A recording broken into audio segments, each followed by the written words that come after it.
This is Back to Back.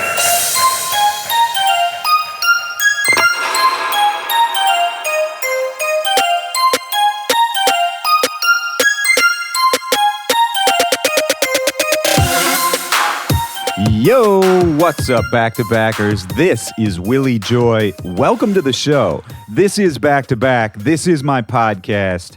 How's everybody doing out there? I hope you're having a good week. Good Tuesday if you're listening to this on release day. I am recording this from a hotel room in Sacramento. I played a show here last night. Amazing show. If you're following me on anything, you probably saw some of the clips I posted up. The crowd was just on fire. It was one of those really, really fun ones. And I just wanted to give everybody out there a shout out. Thank you for all the support on episode 100 with A-Track that we did last week. It's a big milestone, but what really felt good was seeing so many people stoked about how far we've all come. It's really a community effort. We made it, 100 episodes. You can probably hear my voice is a little shredded too, so I'm going to keep this intro a little short. But listen, we've got a great show for you today. I've got Virtual Riot on the show. And, you know, as a music producer, making dance music, I think probably most people in this space are at least aware of Virtual Riot, have probably referenced either, you know, one of his tutorials, one of his sample packs. If you play bass music, you've certainly played his tunes. He's just everywhere. He's a sweet guy to talk to. You can tell he really cares about not just his own projects, but the state of the scene and spreading knowledge. And that's something I always love to see. And, you know, he's signed to Disciple Records. He put out a series of great EPs with them last year. And most recently, he put out a song with Mode Step called Nothing. I'm playing that on my SiriusXM show this week. Crazy tune. And that show, by the way, Back to Back with Willy Joy, airs 9 p.m. Pacific, midnight Eastern on Wednesdays. Or if you're the morning type, if you're getting stuck in rush hour, Friday morning, 7 a.m. Pacific, 10 a.m. Eastern, we replay the show on Sirius. That's channel 52. And man, I play everything on that show. I have so much fun putting those mixes together. So if you have Sirius, definitely go check that out. But for right now, we're going to get into this with Virtual Riot. And look, you should be keeping up with him. He's always doing something interesting. He's always putting out great music. I'm going to put a link in the description of this episode where you can go get all of the music, all of the tour dates, everything for Virtual Riot. It's in that link, so go look for that. If you're just tuning in for the first time, I want to say what's up. Welcome to the show. Don't forget to subscribe to this show. That way you'll never miss another episode. Every single Tuesday we drop a new one. Just click the little button right there. A new episode's just going to show up on your device every single week. No fuss, no muss, straight from me to you. And once you've stuck around a little bit, checked out some of these episodes, if you feel like this is a show worth listening to, if you like what I'm doing here at Back to Back, and if you're wondering what the best way to support the show is, the answer is simple. It is word of mouth. All that means is if you have a friend who just loves music as much as you do, let them know, put them onto the show. Or you could put up a post telling people, hey, I'm listening to this. It's really cool. Check it out. This is my favorite episode. I love seeing all the support from the community, and I'll always interact with anything you guys put up out there. You know, whether it's replying or reposting, I see everything that goes up, and man, it always makes me feel good to know that I'm part of such a great community. And of course, don't forget, you can always hit me up directly too. My email is backtobackpod@gmail.com, or you can hit me on all social media at Willy Joy or at backtobackpod. So look, you can tell I'm losing my voice. I'm going to keep this intro short. I want to get to this conversation with Virtual Riot right now. He was such a sweetheart. We talked about, you know, his whole come up, his whole career. I really wanted to dig into the community aspect because, you know, I feel like he gives back with, you know, all the tutorials. He's very open about his process, the sample packs, all of that. I find that really interesting. Obviously, he's a super talented dude. You know, before we even started recording, he had played me like 4 songs that he had made on the train down to where he met me. You can just tell he's a person who's just full of music. It's just bursting out of him. I love seeing that. It's super inspiring. His whole story, you know, coming over from Germany, making it out here, finding his community. Yeah, it just makes me happy. I love to hear about it. And you can tell too, I mean, he's only just getting started. And yeah, he's accomplished a lot already, but I think listening to this, what becomes really clear is there's so much potential for more. And I'm really stoked to see, you know, what Virtual Riot does, where he takes the project in the years to come. So let's check it out right now. This is me and Virtual Riot back to back. Let's go.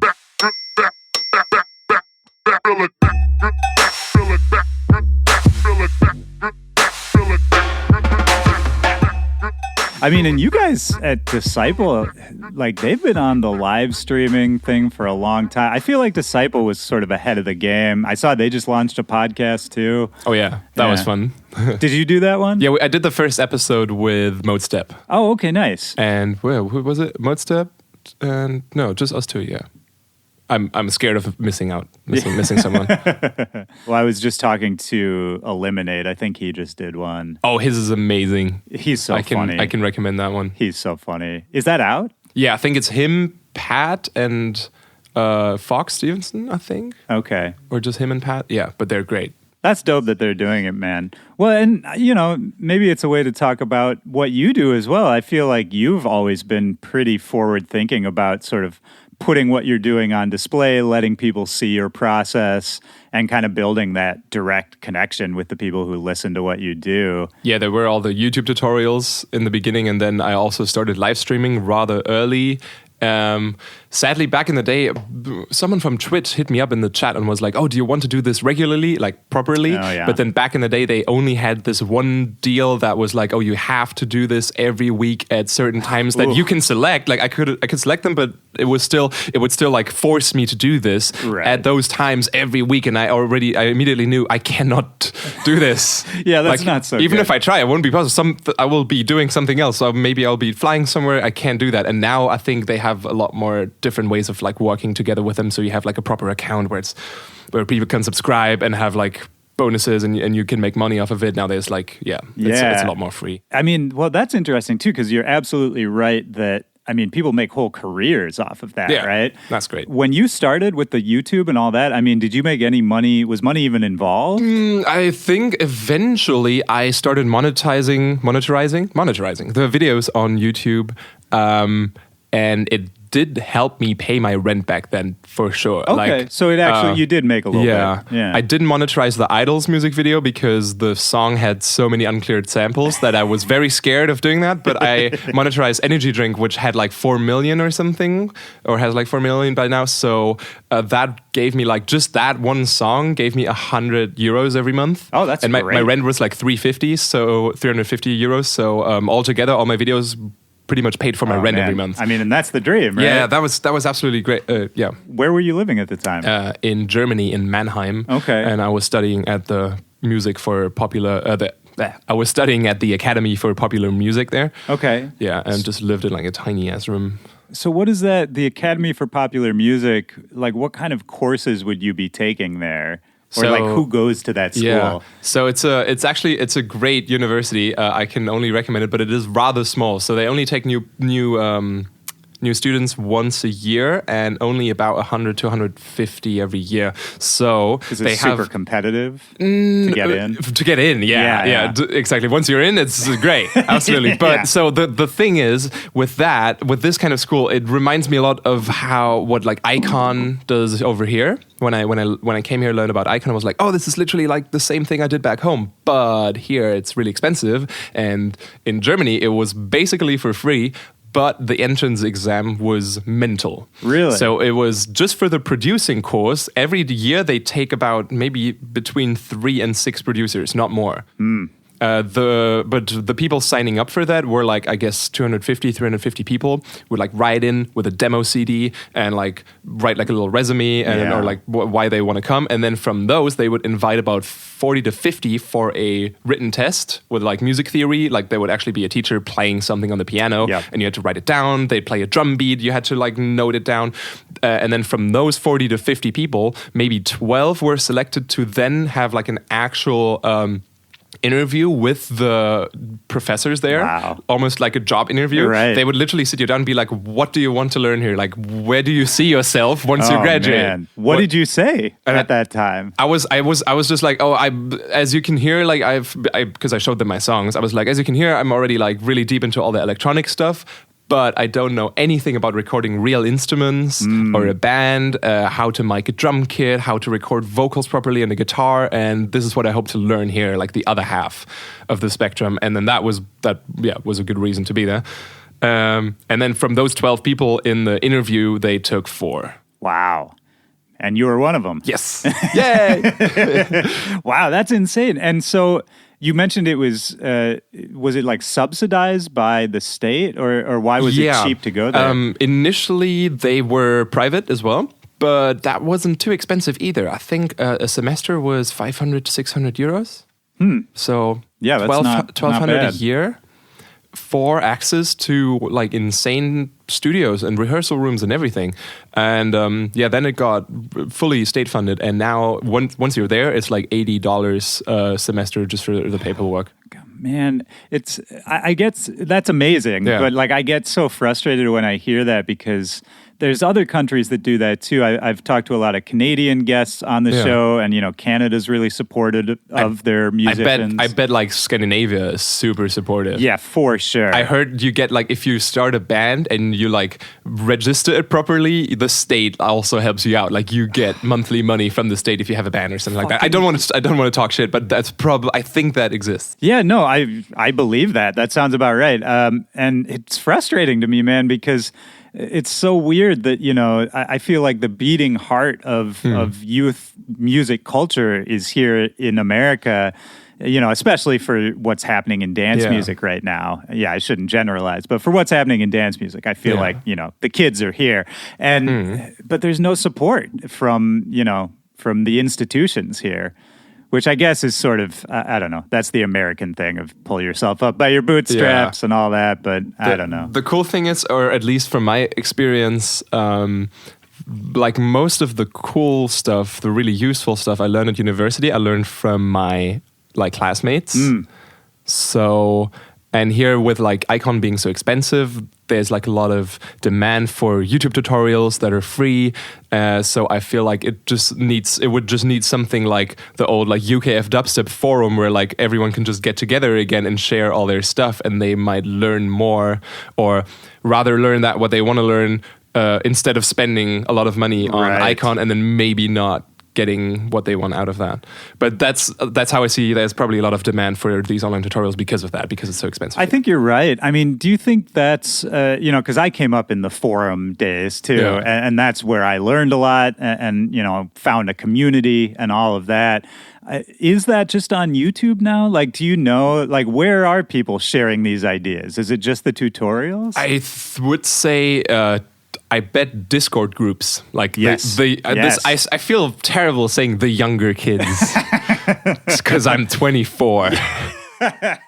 Yeah, that shows you how old the music game makes you feel, man. But no, because for example, there was this one guy from Germany. His name's Max. He made music under the name Side Project, and like became a little bit known on SoundCloud for that because it sounded a little bit like Discount Zomboy at the time. But lots of people thought it was like a Zomboy throwaway account just of this like demos and whatever, just because it was like the same sort of vibe. And he was 14 or something when he made that. And then I was talking to him on the internet. Met him, I think he was still 14. His English was better than mine now. Oh, wow. Just from being on the internet, talking to people in America over Skype and now Discord. So that has... the age of getting into music production has absolutely shifted, just like everything else. Yeah, it's true. It's insane, man. And you're right that Discord is one of those things, which is funny because there's a certain age of music producer where if you say Discord, it's just a blank look, you know? I was on Skype, I guess, at that age, mostly talking to other people. Yeah, I was talking to a couple of producers on Skype, just people I did not know, only knew through the internet and just exchanging stuff. There was this one guy from Sweden called, his producer name was Omnitica. He was cool because we both listened to like Dream Theater and progressive metal. And then there was this guy from America called Crystal Drop who was just like the biggest stoner, but yeah, we were just like exchanging stuff all the time. And then eventually, just over Facebook. And then slowly I started getting connections to actual people I knew over songs just because I started writing. Sure, of course, you started putting yourself out there, and I'm sure people started hearing what you were doing. When you grew up, were you near Mannheim, or did you grow up somewhere else? I grew up in a tiny, tiny village. Maybe 2,000 inhabitants, more like cattle than people around it. It would be like a 30-minute drive to the next village. Oh, wow. No one there was listening to the music that I was listening to. So how long did you live there before you moved away? I went to school from there until I was 18, I think. Yeah, when I was 18, I finished school. And then lived there for, I think, another year. Oh, wow. Okay. So this is pretty much your whole formative experience.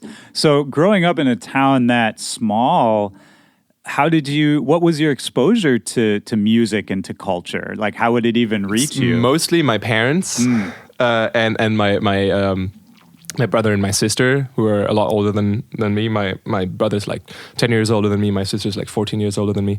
But luckily, my brother got into music production when he was around 18, 19. At the end of like his school years, and then started studying keyboards and music production in Münster, which was also like some kind of production course. And when he was 21, I was probably 11 or something, or 20, 11, something like that. And then I just started getting interested in that as well through him. And then he gave me like a software and a keyboard to start with. What was that software? Cubase, LE, and a tiny keyboard. Before that, I was using Cakewalk though. Okay, yeah. Shout out to Cakewalk. And even before that, Dance 4 EJ, which came for free as a demo in a box of Fruit Loops. And even before that, the Motorola flip phone from my mom, which had a full-fledged general MIDI tracker. Like you could program polyphonic ringtones, and you had like about 128 instruments. You could make them as long as you wanted. It was sick. That's actually amazing. That's like, since I was like 8 or something, I made songs on her phone with that, and that was definitely the starting point. Oh my God. Were you able to save any of those? Do you still have any? No, I wish. I don't think she has the phone anymore. I think that's all gone. I wish. I just recently remembered that. I totally forgot about that. That's incredible. And then before that, I started playing piano when I was about 6 because my sister and my brother had piano lessons, and then I was just like, I want them too. And then my mom was like, okay, all right, yeah, have some piano lessons. So you were kind of lucky in that sense that your siblings were sort of musically inclined. Yeah. And you just kind of wanted to do what they were doing, right? Yeah. That's what we do at that age. I guess they were musically inclined because my dad was playing the guitar a lot and the saxophone. He's a really good guitar player. And so he was like the main music influence for the family. And my mom's like taste in music was also like very on par in terms of she was listening to lots of progressive rock, Spock's Beard, Gentle Giant, Genesis, Yes, Supertramp. And then my dad was more on the little like harder side with Dream Theater. Wow, so you had cool parents. So yeah, that's what I grew up with. And then my brother eventually, when he was listening to all the emo screamo shit, he passed that on to me for my youth angsty phase. So he gave me all the Under Oath, Alexis on Fire, Enberlin, Artreyu, Frau the Finch. Bleh. That's kind of amazing. And in such a small town, I have to feel like that must have felt like an oasis in the desert, right? Yeah, when it got into the emo screamo phase, I found a few people at my school who were also like into that stuff. But I can remember, I think like since the first day of the German version of high school, I was spending recess in like a circle with the 6 other outcasts of the school who were like 10 years older than me and like 2 foot taller. It would be like me, and I was like, how old was I? 10? And then this guy who was like 19 and just like the biggest goth you've ever seen. And we were just like standing there and like talking about, I don't know, music or That's kind of beautiful, though, man. I mean, because I love that just there aren't enough people. So it doesn't Yeah. matter what age you are, you have to find the Yeah. people with the same interests. Were you an outcast? Like not like crazy, but I guess it was my choice as well a little bit. Yeah. I don't know. I just like those people more. I just like hanging out with the older people than me in general. Just because most of my class was either like the guys were all like soccer and sports. And since I had asthma, I was not into sports. Oh, okay. I still have asthma, but it's not as bad now. But like in sports, I was always the like last picked guy. Always. Because they just knew you weren't going to hack it. 100%. Yeah, I mean, that's interesting, man. Was the asthma like really bad at a certain point? It was just enough for me to not be able to do sports properly. Fair enough. And also, I somehow managed every time I got into like a new environment, like as soon as I got into high school, and then as soon as I changed schools later on, usually like the first or second person I would talk to in the school in my class would then also become probably my closest friend and be also probably the biggest outcast themselves. For some reason, I was just really good at like finding the only other guy who was like just as much into Yu-Gi-Oh as I was at the time. So yeah, I mean, what were your interests? I'm just so curious because that's such a unique upbringing. Like, was it just all the standard like anime, metal and rock? I got into anime really late, I think, just through other friends. I was just doing like I was playing with toys since I was rather old, and I had this obsession with a domino toppling. Have you ever seen Domino Day? No. So that's a show in the Netherlands that happened every year for a while, where they set up dominoes in a row and try to break the Guinness World Records of the most dominoes toppled in a row. And like the final record was like 4 million something. So they set them up in like beautiful like fields and like make lots of like cool colors and patterns and like build contraptions. So with mouse traps. So it's like a huge Rube Goldberg machine, I guess. That's amazing. And when I was 5 or 6, my parents taped the first or the second time this happened on VHS, and I watched it over and over. And since then, I started acquiring dominoes frantically. I think the most I've ever had at once were 30,000. Jesus Christ. And I even flew to the Netherlands and to Berlin to meet up with other nerd friends, to like meet up in a gym, in a big gym, like a school gym. And like for weeks, we planned out what we were going to do and build like all kinds of contraptions for it. Wait, how old were you? This is amazing. I was 10 or 11. Oh my God. And did it work? There are videos of it. It worked. The sad thing is, so when I did it at home, I would film it and edit it and add music and like video editing software. Loved that as well back then. But I had a YouTube channel where I uploaded them all, and some Russian porn site hacked it, replaced all the thumbnails with adverts to like their porn page, and YouTube took the channel down, and now it's all gone. That's terrible, man. But you still have the videos at least. Or no? No. No. No, I don't. There are some on other channels, and there's the one big thing we did in Berlin that's on a couple of different channels. So there are remnants. Oh, man. R.I.P. And I think, though, that this hobby has helped me to be very resistant to frustration, especially with producing. Like if I start a song and then it crashes after 5 hours and I didn't save and everything's gone, I am usually not angry, because for like years and years I would set up dominoes for hours, and then like my sister would come in and like open the door too fast and a gust of wind would knock everything down. And this would happen all the time. So I just got really immune to this sort of frustration. Yeah, it's just part of the game. So, I mean, it sounds like you were pretty much making your own fun back in the day. Yeah, I don't think anyone in my village was into dominoes. That was just me by myself all day. And with like a little radio, and I would either listen to radio or my brother would just like copy me the newest CD of The Prodigy. I think I was listening to Always Outnumbered, Never Outgunned over and over. That one left a good impression, and Under Oath eventually. Blink-182. And so how did you get into, I mean, I guess you mentioned, you were making songs on your mom's phone and all of that. When did you decide to start putting what you were doing out there, to start posting it up, letting other people hear it? Do you remember? Yeah, I had a MySpace page. Oh, yeah. I think it's still there. Mine is too. They don't let you delete them. and first I named it after a song by BT because I was also frantically listening to BT's album Emotional Technology, which was my first introduction to electronic music, because I suddenly, like, up until then, I didn't know any electronic music. That was the thing, like metal from my parents' side and then screamo from my brother's side. Right. But because where would you have heard it? the only place where I would have heard it would be like our little village fairs where there's like bumper cars and shooting ranges and balloon pop games, and then they play like the worst trance and just like literally like that. I thought that's all there was to electronic music. And then I think when I played Need for Speed Underground 1, there was this one track by BT in there that I really liked, and then my brother was like, oh yeah, I have his album, here, listen to it. And then that was just, oh wow, electronic music can be so cool. All right. Opens up a whole new world. That's so cool that you came to it sort of through gaming, man. Yeah. That's I was just talking to Ray Volpe, and he had a similar story where he didn't know anything about electronic music, and then he was watching compilation videos of not Call of Duty, but some other game like that. And he was just like, what's that music in the background? And that was how he figured it out. Oh, nice. Yeah.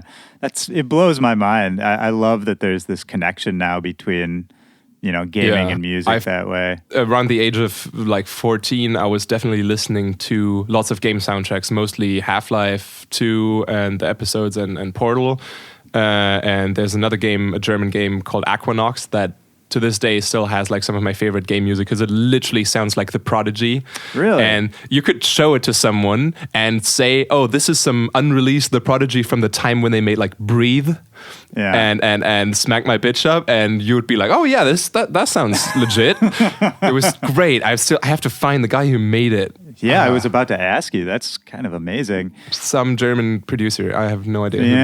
Yeah, it's interesting. I mean, thinking about video game music, even going back to like the early like 8-bit Nintendo and all that, even those soundtracks are fucking awesome. Oh yeah. The composition, not only in the composition itself, which is really good, but like the methods they had to use, the limitations. Oh yeah, absolutely.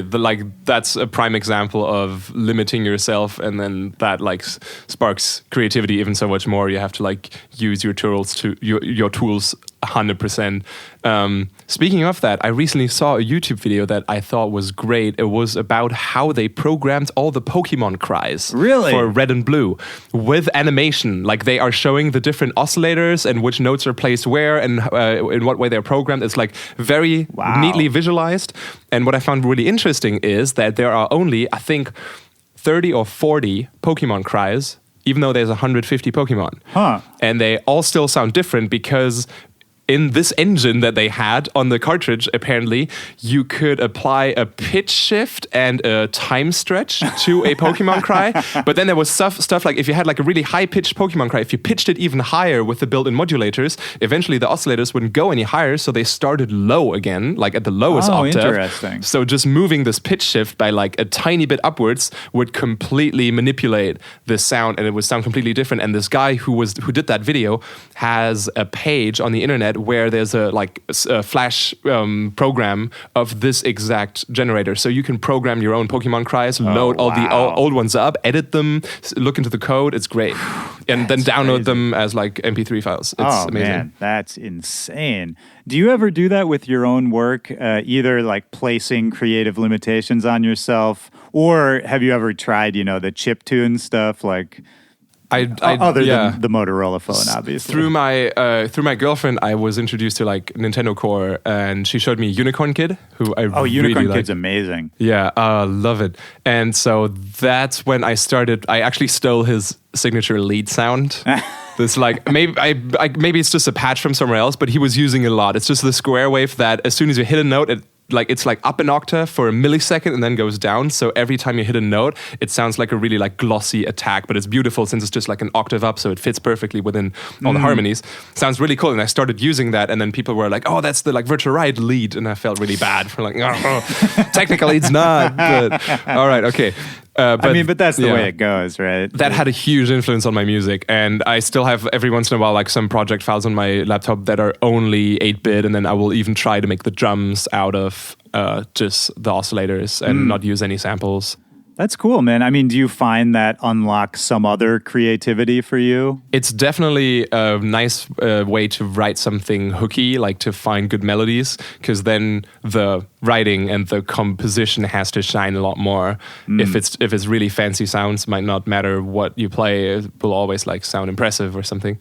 But if you only have a square wave to work with, you really got to make it sound entertaining for 3 minutes. Right, yeah. It's a whole nother way of thinking about it. I love those exercises.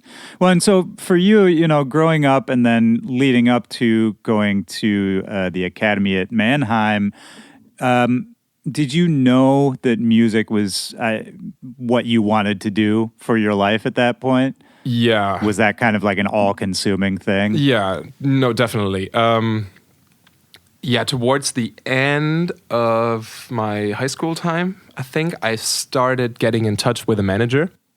Oh, okay, and then, that early. Yeah, it was like super random. He heard my music at his friend's at my brother's friend's birthday party, because his brother's friend's girlfriend used to be together with like the weirdest combination, over 1,000 links. Wow. But my brother had a CD with my music there, and they played it, and he was like, oh, just send him to my office and then we can talk. So like for the first 4 years or something, we worked without any contracts just to see like where this is going. And yeah, it paid off. Yeah, clearly. So then when I was done with school, I wanted to sign up for the Pop Academy, but I was a little bit too late, like date-wise. So for 1 year, I signed up just to be a student, to have like all the student benefits for, what was it? Protestant religion and physics. Because those were like the easiest to get into. Oh, okay. And I Were you Protestant? Yeah. Okay. But, so I went to those courses for 2 weeks and then never again. Yeah. And then for the rest of that year, I literally just spent every day on the computer making music. That's when I made Idols and Energy Drink and all those songs.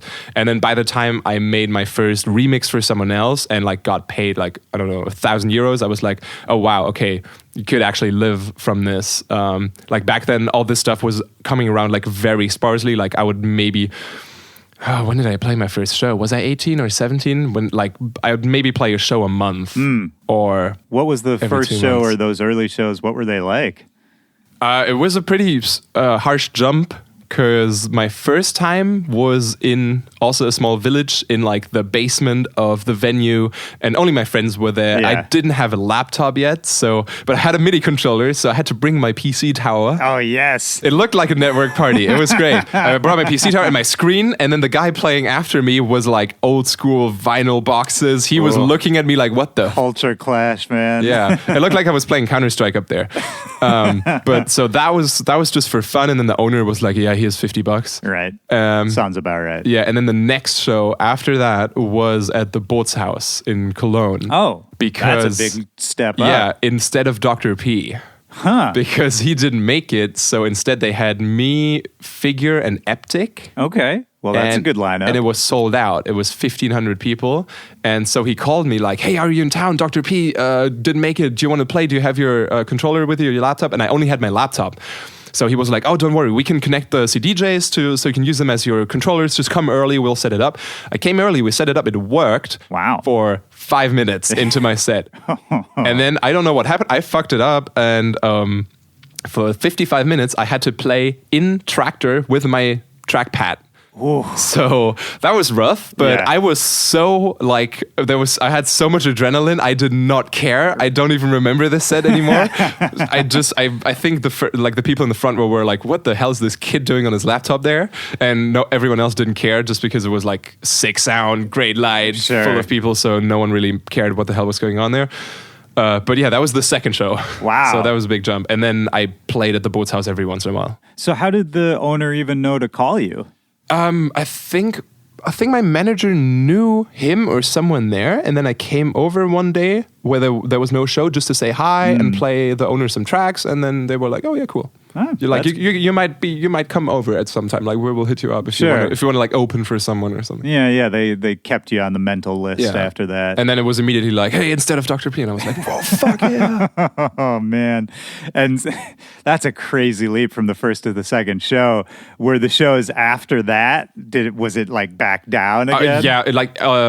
I played a few other shows in Germany, and they were like either student parties. There was like one venue in Bavaria that was a little bit bigger, and there was one in Stuttgart, I think, or Leipzig, the Zollamt. That was a little bit autodidact. He owned it, or he was doing the shows there or something. I played there. That was cool. That was like 300 people, 400 people, rather reliably good sound. But I've definitely played like parties for 80 people in like a tiny room where the ceiling was like this high. Yeah. I mean, that sounds kind of fun, man. I don't know. Those were absolutely, those were really fun because I didn't expect anything. Right. Now I would be like, why? That's the thing. I kind of miss those innocent days when we didn't know any better, you know? Yeah. And just like you said about playing off Tractor on your laptop, it's like you still had a great time, you know? Because it was the first time you were doing it. Like, I miss those feelings. Do you find it hard? Like, how do you keep yourself, in that mindset, like engaged and not jaded about, the travel and the touring and the shows and all that? I definitely get jaded about the travel, but I don't think I could ever get bored of the shows. I feel like I could play I'm always worried that I don't change my set enough. That I don't update it regularly enough, because I feel like I could play the same set over and over and I would still just be as excited just because it's so much fun. Yeah. Well, and you play a lot of your own music, right? It's 50-50, but I play I play lots of songs because I play really fast usually, because I get really bored very quickly if I don't have to do anything. And since I use sync to like make it sound really perfect, I don't need to beat match that much. Right. So as soon as the next track is in, I immediately want to look for the next one. I want to be busy the entire time. So it becomes a really quick set. And on top of that, I had this experience once where I saw Flosstradamus in Germany at the Bootshaus. I was just there, and I wasn't a big trap fan or anything.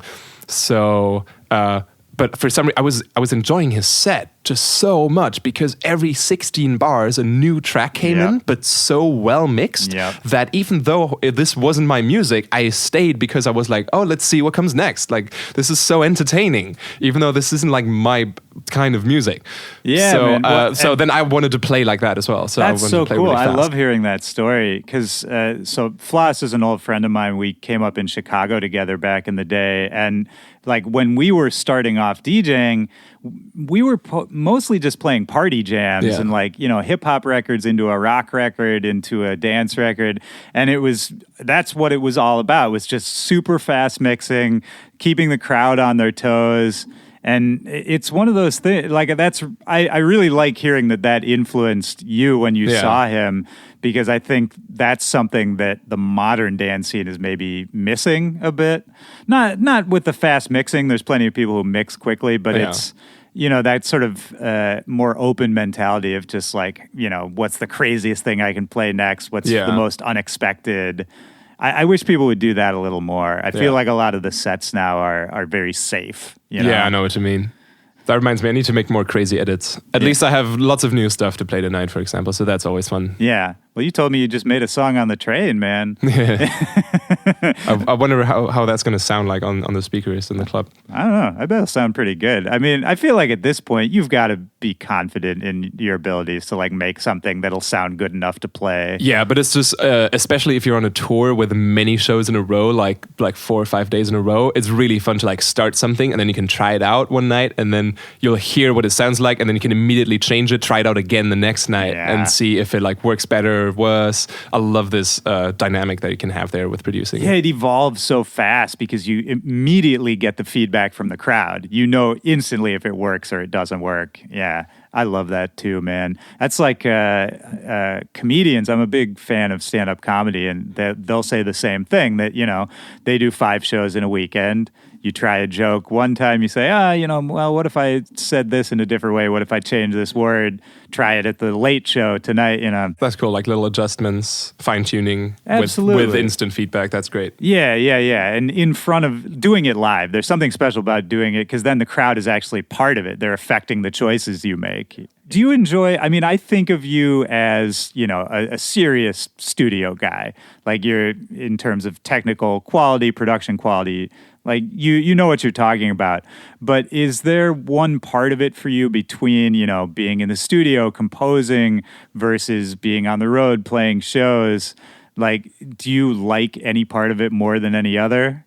Is there one you could do without? I think for me, it's the standard case of you always want what you don't have. And then if I tour a lot, I miss my studio. And then if I locked myself in the studio for 3 weeks, after the 3 weeks, I'd be like, please give me some new shows, booking agent. I need to play again. So yeah, a healthy moderation. Yeah. Oh, I know what I was going to ask you. At the time when you were at the Mannheim Academy, or the Academy in Mannheim, what was the German music scene like for electronic music? Like, were you mostly connecting with people online who were in different places, or was there much of a local scene? No, not really. Only at the university, I found other producers who were doing the same kind of electronic music as me or interested in it. So that was cool because then we could exchange stuff. But like the music we would listen to would be, just UK producers and producers from America. I really don't know a lot about the electronic music scene in Germany, even though I did an internship once for 3 months at the Riverside studio in Berlin. It's the studio of Pan Pot and Martin Eirer, so some tech house giants from Germany. What was that internship like? That was cool. I was just given a studio, and then most of the day it was just like, do whatever you want. Oh, great. They had a great coffee machine as well. No, it was like they had a band from, I think, Syria coming in or something. And they like just got into the country, had like problems with the customs, like getting their instruments in, and then to record them, they just started building a big recording room in like a room that they usually use for like native instruments, talks and presentations and something. So I just helped changing that room into a recording room. Didn't do any soldering, but like assembling wall boxes for XLR cables, a little bit of that, and just like try to like look around and see if anyone needs help with anything. A cool thing was there's this one guy there, Ollie, who's a little older. He's just like a big Contact library freak. So one day we just recorded an acoustic guitar to make our own Contact library out of it, which was a very meditative experience because for these libraries, you need to like, imagine you need to play every note. Imagine like if you want to record a piano for a piano library, you have to record every key in as many different velocities as you feel like. Right. So you have to like hit it soft and then wait until the sound's completely gone and hit it like a little harder and wait again like over and over until you've recorded that key and then the next one. So we were sitting there for 5 hours and I was just like bing, playing like one little string. So we were, but it turned out to sound like amazing. I still have to use it in a track. We recorded it with like a microphone on the window, like a contact mic, a mid-side mic, and a room mic. So then once we had it, you could play the instrument and then decide which microphones you wanted to mix together. So that was super cool. So it was like a huge playground to So I mean, between all of this, you got a really well-rounded musical education, it sounds like. If you got, the theory and the composition from school, you learned yourself the sound design part and, an internship to learn live techniques. Yeah. That's pretty impressive, man. I feel like usually the story you hear is, somebody is well-versed in like one of the areas and then the rest, they kind of make it up. I just always want to know what's going on. If there's like something that I'm interested in, but I don't know how it works. I want to know how a stage works, if it's a band just as much as if it's a DJ, I guess. Yeah, so you just always have to know, the behind the scenes, how the sausage is made, so to speak, or fattened. Yeah, this is really interesting to me because you were so young when all this was happening. It's, you're talking to a manager at age 17 and getting booked to play these shows. Coming out of school, I assume you were pretty just focused, serious about music. How did it evolve for you as far as, had you already released a lot of music up to that point? I don't think there were like any like hits or anything. Let me think. The first official release was actually, this is funny. I don't know if I was with a manager already then. Might have just started, but I made some songs and I wanted to put them out, and like not just on SoundCloud. So I just literally Googled dubstep label and found a Wikipedia page with a list of dubstep labels and just picked the one I liked the most. And then emailed the guy, and it was Phantom Hertz Recording. Christian Grey was the guy who ran it. They still do like cool, I think they do cool podcast or internet radio stuff. I don't know. I've just seen his name on Dubstep FM somewhere. I don't know.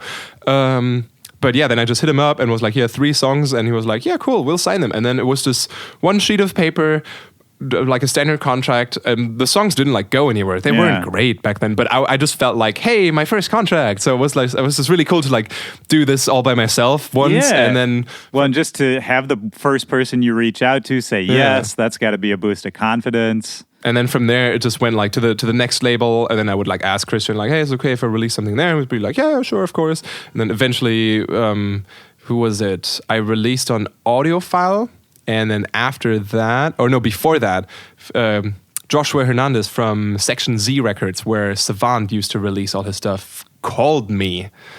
That's when in the middle of the serious. night. I was just like, hey, I want to do an album with you. And it was all songs that I had already uploaded to SoundCloud, but they were no free downloads. They were just there. You couldn't download them. So we just put them all together on an album and then put it out. And it did really well, actually. That's really cool. I was going to ask you about that album because it's an interesting move, I think, when an artist does an album so early on. Yeah. That was just like a compilation of just a collection of everything I had done up until then and just put it out under a nice... Yeah, nice package. Yeah, that's fantastic. And was all of this under the Virtual Riot name? Actually, I had a artist name before that was Key Generator. Okay. Because I like key generator music. Again, 8-bit music. There's another circle closed there. And when did you start coming to the States? What was that like? I started coming here before I played shows. Like I didn't play any shows before I got my working visa, but I came here a little bit early. I think the first time I came, I wasn't even 21 yet. Yeah, I was the party pooper. Oh, really? We couldn't go to the bar because of me. Great. Were you coming over to work with people or just to visit? So the Disciple people had, so Ross and Rob and Dan, they had just moved here, and then they first moved to Long Beach, and then from Long Beach up to Hollywood, where they still have their first place. And I just came there for 2 weeks, slept under the stairs in this like Harry Potter like cupboard. It was literally the Harry Potter cupboard. Yeah. Holy shit. Someone put a poster of Hermione on the wall in there. So wow. Great. So that's where I stayed. And then during the 2 weeks, I would just try to meet up with as many people as possible, like Dirty Phonics. And then Funcase was in town. And then I went to Kill the Noises studio. That must have been mind-blowing coming from such an isolated spot. Yeah. It was mental. There was definitely like a bit of a culture shock overall. I can only imagine. Yeah. Do you remember sort of your first impressions? Do you remember being surprised by anything? My first impression was the air smells really sweet, but I think it was just the like smog. And my stomach just didn't agree with the Fruit Loops over here because they have so much more sugar. Really? Is that true? I couldn't eat them. This is great. So I compared them directly to European Fruit Loops, and they're way different. So first of all, over here they use colors we are not allowed to use. So here some Fruit What do you Loops mean are you're not allowed? Some Fruit Loops here are like legit blue, like actual blue. Yeah. In Europe you won't get them because that has to be an artificial food color. We're only allowed to use like natural food coloring. Oh, okay. So the best they can do is purple from like, I don't know, berries or whatever. Right. And in Germany, I think the ingredients list, you know how like the first thing on the ingredients list is like the most prominent in whatever you're reading. So in Germany, I think it's like wheat and then sugar. And here it's sugar and then wheat. No joke. 100 grams of Fruit Loops have 58 grams of sugar over here. Jesus Christ. Well, That's like the most impressive memory for some reason from me coming to the No, US. that is. Well, I mean, it sounds like you said you got, software out of a box of Fruit Loops. Yeah. So I have a deep emotional connection to Fruit Loops. This is very true. I'm sad it wasn't Fruity Loops. This would have made so much more sense. Oh, that's true. Yeah, maybe you should start producing on Fruity Loops. I do want to. I just ordered a new MacBook and it has more space, so I might install Fruity Loops for Mac on there, like the FL Studio 20, and then just try it out. Did you order the new MacBook? Yeah. Yeah. I've been thinking about doing the same, but then a bunch of my friends have been really frustrated with the newest 2018 model. And they've been going back and buying like the old Retina, like 2015, 2016. Yeah. Have you heard about this? I don't know. They're saying I have the 2017 model, the one that already had the touch bar, and that says it all. It is definitely a love-hate relationship. The reason why I got the new one now and not a Windows is only the lightweight travel component, and that working with certain people who can only work on Mac. It just makes it I easier. need to have a MacBook because if I had a Windows laptop and I was working with certain people, we couldn't work. Yep. So I've had that experience, man. But yeah, there's so many things that are wrong with this. It gets so hot. Mine and too. It throttles so hard. Yeah. And I think you can make it blow up or at least overheat seriously because it throttles if it gets really hot, right?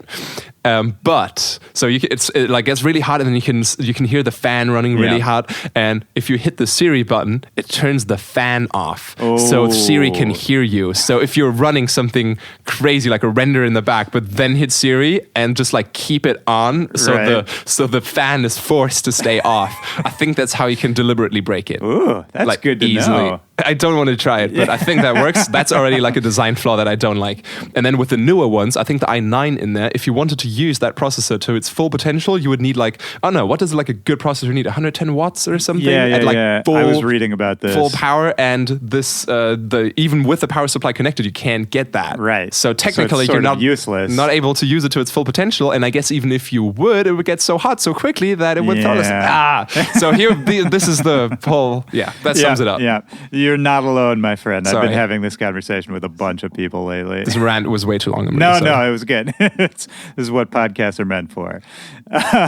When did the tutorials and the sample packs and all of that come about? Was this, around the same time when you were getting out of school, or did it come a little bit later? The tutorials actually started rather early. When I was still going to school, I made these like first 3 videos that were just studio time with Virtual Riot, where you couldn't even see the screen. I think I didn't even capture the screen because I didn't know how to or something. Yeah. So it was just a camera on me with a keyboard and the computer, and then I would just like play little jams. When did I do the first tutorials properly? I don't remember when the first one was. That might have been once I got out of school. But the sample packs actually have a much older origin. I did my first sample pack in collaboration with High Rankin. Oh, yeah. For Rankin Audio back then. Yeah, There's of like course. a dubstep pack where I did half of the bass noises or something. And that was great because, first of all, when I was like 13 or 14, I just like stumbled upon Loop Masters. And back then, some of the demo tracks there were like great. Just the demo tracks for the packs. There was this one label called Roth Connections or Industrial Strength, and I think Roth Connections was BHK. BHK was the label. They made The hardcore guys, right? Yeah, but they made a series of drum and bass packs, and the demo tracks were like Noisia grade. Back then, it like sounded like Noisia Stigma, like that era. Yeah. So I was like, wow, these packs are sick. And then they were like all like just so nicely ordered, like with all the folders and the naming. And I just really liked that. So I started making my own like private sample packs just like that because I just liked how easily accessible everything was. Sure. And then eventually I was like, I just want to make my own pack now that I can make all these sounds. So then I hit up High Rankin first, and then later on made some preset packs as well for Famous Audio and Freaky Loops. So that started rather early. Well, it continues to this day. I mean, you still do them every once in a while, right? Back then, I really needed them as well to like pay rent and stuff for me. So I did them. I did all of the massive packs for Famous Audio and Freaky Loops when I was in university. So they were helping me out a lot there to get most of my gear, like my speakers and stuff. And I was really dumb. I I went for a buyout and not for like a percentage deal. Right. And they were their most sold packs.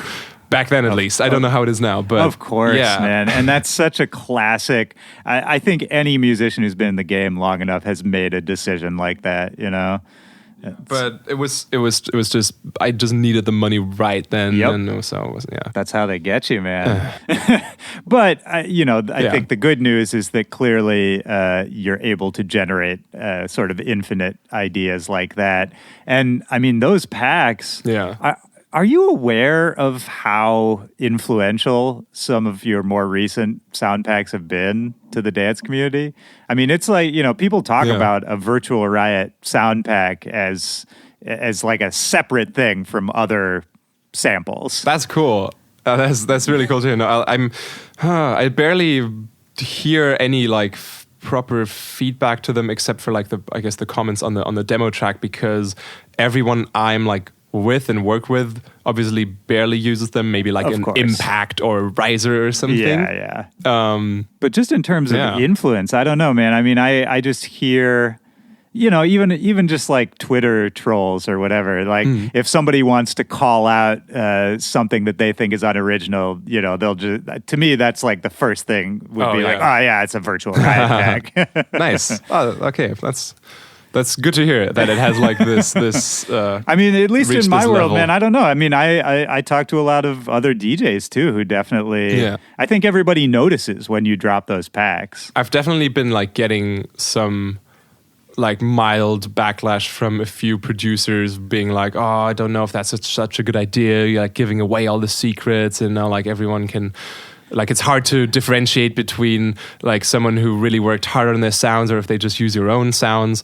And I mostly think that comes from a point of insecurity, because then they fear that I agree. People with my pack can make something that sounds just as good or better as their stuff. And I hope to, with my packs, put a nail into the coffin of an overused formula and then motivate all the actual producers, the like proper producers who have like made a name for themselves, to like try to find something new and like put more work in, because that's what happened the first time with the first sample pack. Actually, was it Dave Dubloads?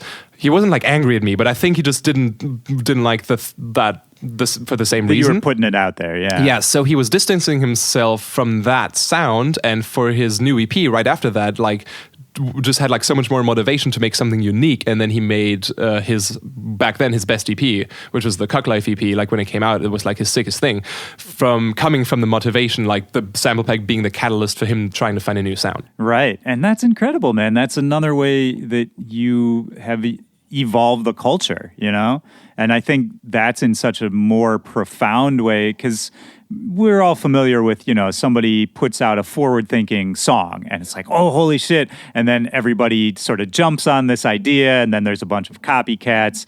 But that's actually a really cool way to think about it, is you have the ability, and we all do, to sort of cut off the sound by just putting it all out there and sort of pulling back the curtain. And like we were saying before, this is what my problem is with people who don't like who want to protect the secrets, is that it's sort of backwards, because as DJs, we're supposed to be sharing music and ideas. That's the whole idea. And there's this sort of fear and insecurity, like you said, that I think, if I show my ideas, then, I won't be special anymore, but the whole point is that it's not the actual idea that's special. It's, the thought behind it, right? And I think, I don't know, a creative process to me is eternal. Like you can always come up with a new sound. Yeah, exactly. Or I have to admit, like from my perspective, even if I'm like on this high horse of, I still have all my like music theory knowledge and composition skills. So even if someone had my laptop and everything I've ever made, then I would still be able to still start something new. And maybe not even any dubstep or rhythm at all. I could just start writing pop songs. Right. I don't know. Have you ever done that? You ever tried working in different genres? So I had this EP last year, the Still Kids EP, that was like very future-based pop crossover. I heard that, yeah. And I wrote, what did I make? I made a song for a Japanese boy group. Really? That came out. It doesn't have my name on it. It has like my Valentin, like my name on it. It's not like a Virtual Riot collab or something, but that was just like a writing prompt, sort of. So yeah, I just really like doing that, and I've been doing a lot more pop stuff recently, just like trying to write cool hooky stuff that's like crossover, future bass, poppy, trying to work a lot with vocals. And That's awesome, man. I just heard a thing you did. I'm not sure if it's even out, but it had like a letters and numbers. It was like PN 03 or something. Oh yeah, that was cool. That was for this Andrew Huang video where he gets producers together and then everyone has to make a song out of only this one sample. Oh, interesting. And so the song, like if you heard it, it starts with this piano. And then that's all I used except for the drums. So every other sound, once this little intro piano has played, has been made from that piano sample. Oh, really? I didn't know that. Oh, that makes it even cooler because I already liked it. So that was kind of the those were the rules there, which again connects to your point earlier of like limiting yourself. I love this. I love that you're making because usually it's me who has to be like, oh, you see, we came back to this. This is good. This is working out. You have a very organizational mind. I like this. It's all creating folders in my head of this conversation right now with subgroups. Oh man. Do you have a process in terms of what comes first? Like, what comes first between sound design versus composition for you? That is really different every time. Yeah. Because I can like spend an afternoon only recording one frying pan, trying to make like a contact instrument out of it and sitting there for hours. Please tell me you've actually done that. Yeah, I have it. It's great. I gave it to Zedd. He loves it. It sounds amazing. It sounds great. You could use it in like any pop song. Really? It sounds like a tropical pluck, sort of. Okay. And so the thing is, as I told you, with creating a sample instrument, usually you have to record every single key of a piano, for example. Right. But the frying pan only has one note. So I would only record the one note and then the sampler pitches it up and down.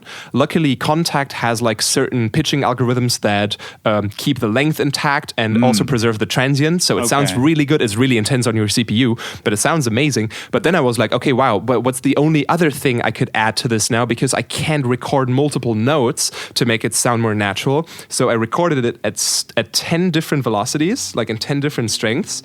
And then I did that 10 times as well. So even if you play the same note of this instrument over and over, it's going to go through 10 different iterations of a frying pan being stroked. So it sounds mildly different every time and not like this like machine gun effect if you trigger the same sample over and over. Right. So even if you like go ham on just one note on the keyboard, it actually sounds like someone is really playing it. That's incredible, man. And I want to make more instruments like that. Like if I wasn't producing any songs or not playing any shows, I could totally see myself in like 20 years ending up at a company like Native Instruments or Spectrasonics making presets for Omnisphere 3. Do you think about that in terms of, what will I be doing 10 years down the road, 20 years down the road? Yeah, that's the stuff I would really like to do because, I mean, I kind of already want to do it now, but I've noticed that every time I get into that, there is just no time. Yeah. And I have to focus on either music and playing shows or that. Because then sometimes, like, companies, when they bring out a new plugin, will hit me up prior and like, do you want to try out our beta version? And you can make factory presets. And then I'm always super hyped, but then I do not have the time. I wish I could be like 100% into that and then like get like my foot in the door with some plugin companies and try to like, work there, make samples for a company like properly or...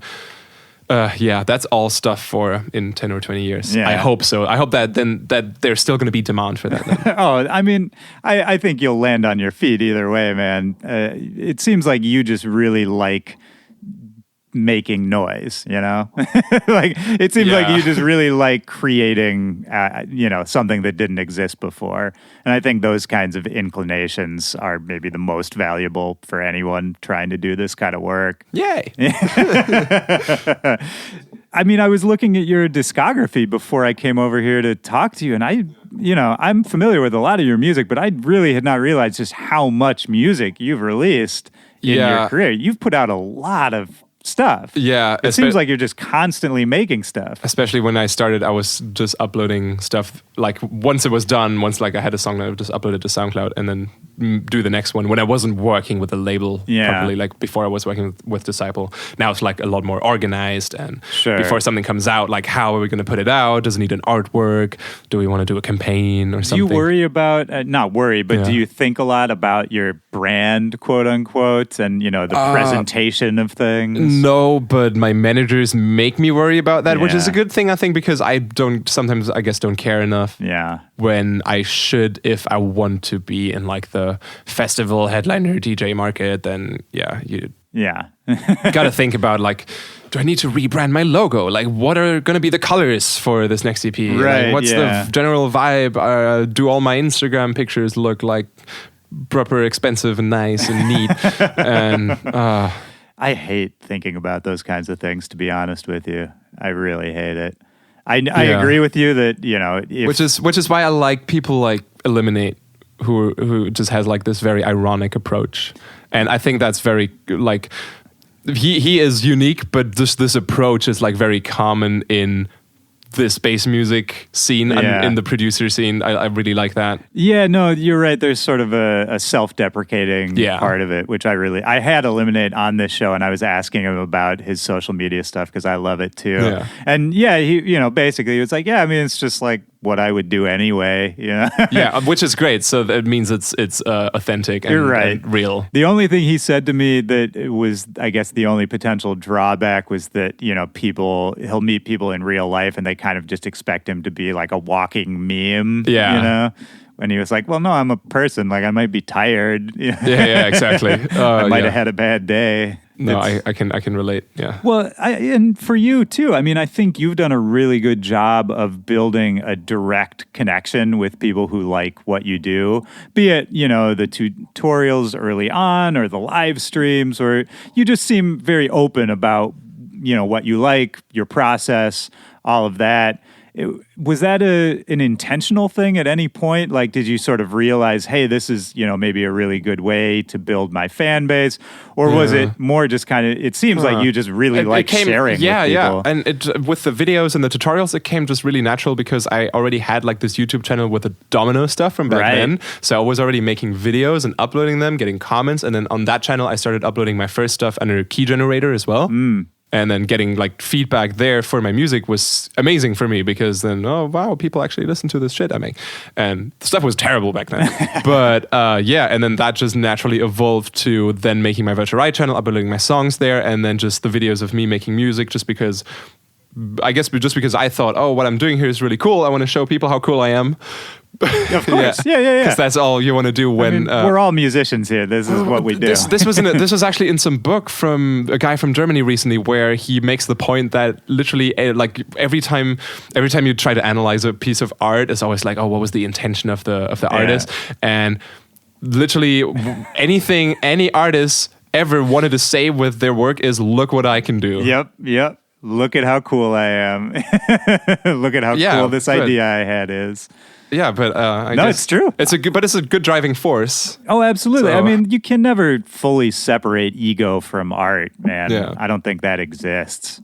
I think the more you sort of just accept it, and I don't know. For me, and I've talked about this on the show before, like music for me was a way to sort of feel seen and understood in a way that I didn't have in normal life, Oh, yeah. Like when I was younger, I was just awkward and, I wasn't bullied or anything. I was fine, but I just never felt like I was connecting with people Yeah. the way I would see other people connect, And that's what it was for music. So, I mean, yeah, it was absolutely me just saying, yeah, look at me over here. Yeah, exactly. Nice. What is it for you? Is it, I feel like that's a multi-layered question, but for you, what is it that keeps you coming back? Like, clearly you're a teacher to a Yeah. certain extent in my mind. You're pushing boundaries, technically, sonically. I just want to get people as excited about it as I am. Because I think, wow, this is so cool. I'm having the best time making music right now. So I want to show people how cool this is and then hope that they can feel that as well. Yeah. Sort of, I guess. No, yeah, I love that. I'm trying to decipher this myself right now. Yeah. No. And same with the live shows then. Like, check out this song that I really like. Please like it just as much. Just for me, that's huge for me, especially when I was younger. Even before I started DJing, I would, just drive around with my friends and there'd be a song, like I, put the CD in the CD player in my car and, just tell everyone to shut up and to listen because they had to listen to this song. Yeah. And I was obsessed with making people understand why this music was so cool. Oh, nice. Yeah, man, I relate to that very strongly. And where do you see, Virtual Riot as a project going? Are you sort of in the mode of just, singles, EPs? Is there a bigger plan? What visions do you have for the future, either real or imaginary? Yeah. I want to do an album this year. For sure, and make that because the last album was literally just a bunch of tunes that were done. So this one, I want to have do the proper process. Either an overarching theme or all the songs connect together, because that's also where I come from with all the progressive rock and Dream Theater albums where the songs bleed into each other and it's and concept albums, reappearing melodies in different songs. So I kind of want to do that with an electronic album. Oh, I would love to hear you do that. While still having a few bangers in there, but there's definitely going to be lots of weird shit, and that would be an interesting thing I would love to see you explore is just go weirder, because the dubstep thing, have that. I don't think that's going anywhere. Is that something you think about, in terms of presentation, in terms of your live show?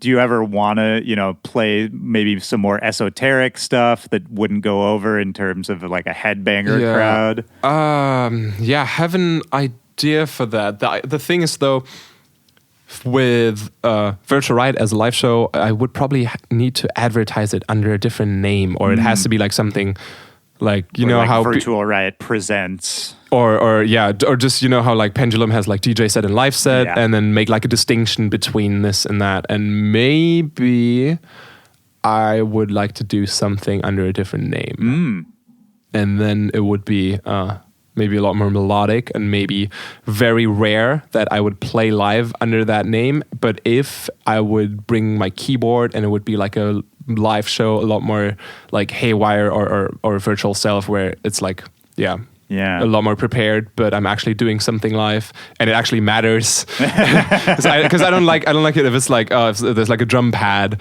and it doesn't matter if the DJ hits it or not. It makes a little pew sound, but it doesn't really the song doesn't depend on it. No, I think for any live show, I agree, man. You got to put the danger back into it. You got to be able to screw it up. One or two times I tried this at a Virtual Riot show, actually, just to experiment with it. I haven't put this in for real, but I had a PS4 controller and mapped it to drums so that I could make a drum loop using the PS4 controller, and then I had a little keyboard with me to do a sub bass and then switch the instrument to a lead and make a little loop. Oh, cool. And then that would all run in Ableton parallel to the CDJs, and once I was done with the loop, I would start beat matching a new song and then transition there. So that worked okay. I need to set it up better. I didn't think that I would need monitoring. Of course I need monitoring. So all I could hear was my drums delayed by a second. Yeah. So I fucked up the first time around really hard, but I had it on auto quantize. So once it started looping, the drum beat was fine. But there's a video of it, and I really hit the snare at the wrong time, and you can hear someone in the front row going, "Ooh!" So they felt it. You were getting heckled. Yeah. That's amazing. But yeah, I thought that was cool. And then the second time I did it with the Sudden Death tune, where I was actually playing the melody from his song, but then giving it a new bass line and reharmonizing it. So I thought that was also really cool. If I could take stuff from existing songs and then reimagine them, but still have the DJs there, and then the rest of the set is the heavy headbang stuff. Yeah. And then maybe do this kind of breakout 4 or 5 times during a 1 hour set or something. I love that. I don't know yet how I'm going to do it, if I'm going to do it. And when I did it, it was always so much extra work as well. Like come early, sound check, bring all my stuff, pack it all in again. Right. Which is, I feel so bad complaining about that because that's like, like band members will spit on me like, what are you talking about? Like, yeah, no, we have it you're pretty good. Scared of putting up like and breaking down your gear. But yeah, it was definitely like the extra amount of work, but it was really fun. I'm gonna think of something there. Yeah, man.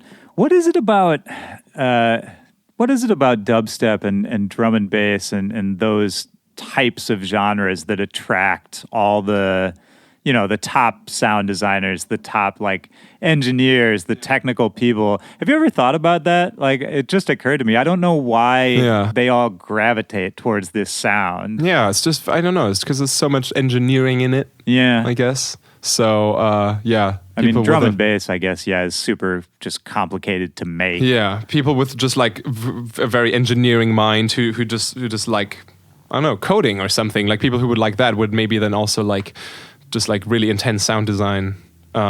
There's like stuff that is borderline coding with like, was it the computer desktop project, the stuff that BT uses, where it's like you do sound design, but it's literally just a terminal window and you type in stuff and then it renders your audio out and you get a file, like it processes. Holy shit, I've never heard of that. Yeah, it's something I don't even know the exact name. Computer desktop project, something. Maybe one of the listeners can tweet it at us.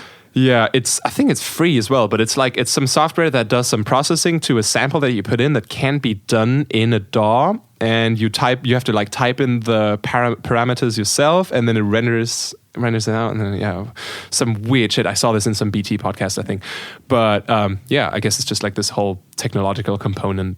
Yeah, I guess that's it, man. And it does sound, you know, even people who don't like dubstep, the derogatory, you know, making fun of it is like, oh, it's robot music, you know. So I like that you can claim that and be like, yeah, it's robot music. This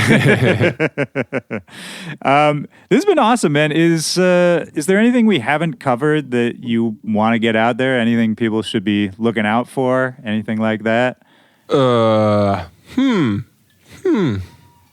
I have a China tour coming up, but I don't think anyone listening to this will go there. I mean, I think we do have a few Chinese listeners. Oh, nice. Not a ton, but a few. So I think it's going to be like 8 shows or something. You've done China before? Yeah, this would be the 3rd time, I think. I like it though. It was fun. Definitely good shows. Oh yeah, no, I mean the production in the clubs is so crazy. I don't think I've ever seen so many bottles of CO2 in a club. Yeah, I was just about to say, man, the production levels are just insane. Good times. Yeah. And but I feel like the crowds, at least this is my perception from talking to a lot of people who go over there. It's like it seems like the crowds have kind of caught up now. And, you know, I think when it first started, like when DJs first started touring China heavy, like people didn't necessarily know what was happening. Yeah, no, I could totally tell. First time I went was 2 years ago or something for 3 or 4 shows. And a lot of people just looked like, oh yeah, we don't know this. This is cool, but we don't know how to dance to this or anything. And then last time I went, I could definitely tell that like 50 to 100 people knew what they were coming for, and that's good to see. Amazing, a good progression there. So that's nice. Also, what else for the rest of the year? Don't expect the album too early. This still needs time.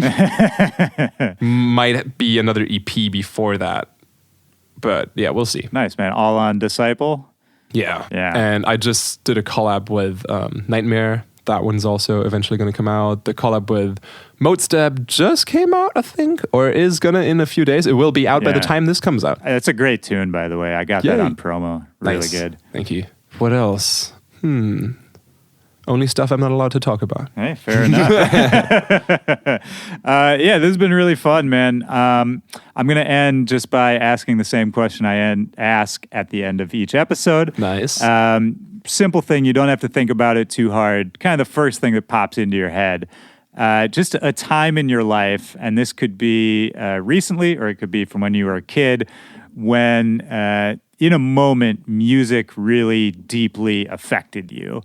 And that could mean something as simple as like changed the way you thought about something or gave you goosebumps, or, you know, it's just something you heard on the radio once that you remembered. Kind of the first thing that pops into your head. Definitely, this is like such a boring answer, The first time I heard Scary Monsters and Ice Sprite. Yes, there it is. You're not alone. You're not alone in that, man. First time I listened to it, I actually didn't like it. Like I was just thinking, this is too loud. Yeah. The sight shading is too strong. What is happening? Why is this possible? So another full circle moment. I was just talking to Flosstradamus about us having that same reaction the first time we heard it. Yeah. Like literally last week, I was talking to him about that. Where both of us, we heard it and we were like, I don't know what this is. Yeah. And I don't think I like it. Yeah. And then I heard it a few more times and that all changed. Exactly. So definitely that. I also spent some time when I used to go on vacation with my friend's family in Denmark in like the middle of nowhere.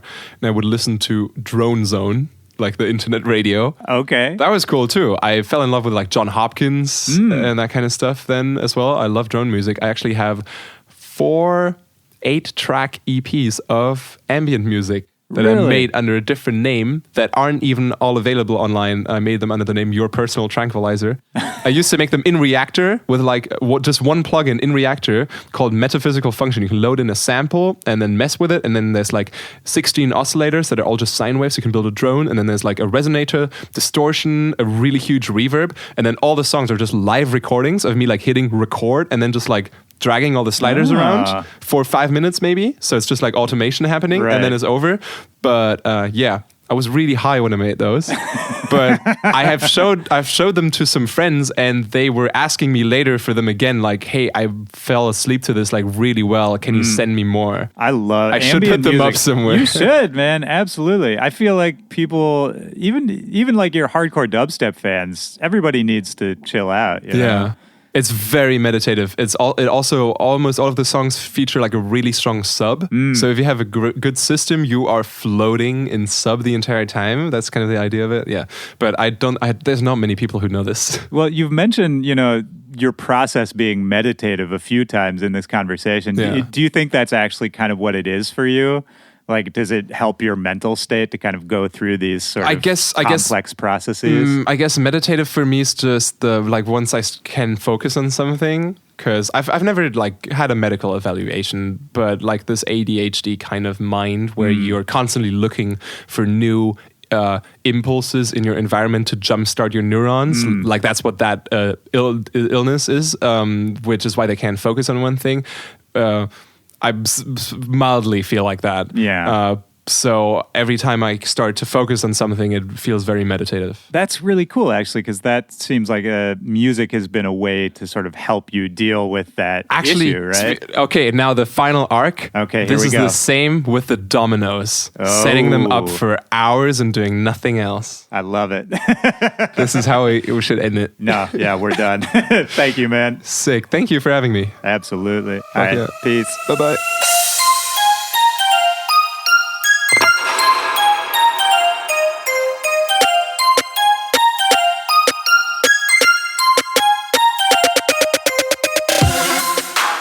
All right, that's the show. Shout out to Virtual Riot. It was great sitting down with you, man. Great to meet you. Hopefully we can do that again sometime soon. And for everybody out there listening, I hope you enjoyed that as much as I did making it. Don't forget, you got to go check out Virtual Riot. There's a link in the description of this episode where you can go get all the music, all the tour dates, everything. Make sure to grab his new stuff out on Disciple. And you can also hit me up. backtobackpod@gmail.com is the email address. Or you can hit me on social media @WillyJoy or @backtobackpod. That's it for this week. Man, shout out to everybody who gave me so much love for the 100th episode last week. I haven't mentioned this yet because I don't want to overload people on social media, but if you're doing the math, we just had episode 100, and this is a weekly show. So that means in about a month, we got the 2-year anniversary of the show coming up. I already got the guest for it. It's already done. It's crazy. It's big. So stay tuned for that. So many good guests coming up. I hope you have a great week. Take care of yourself.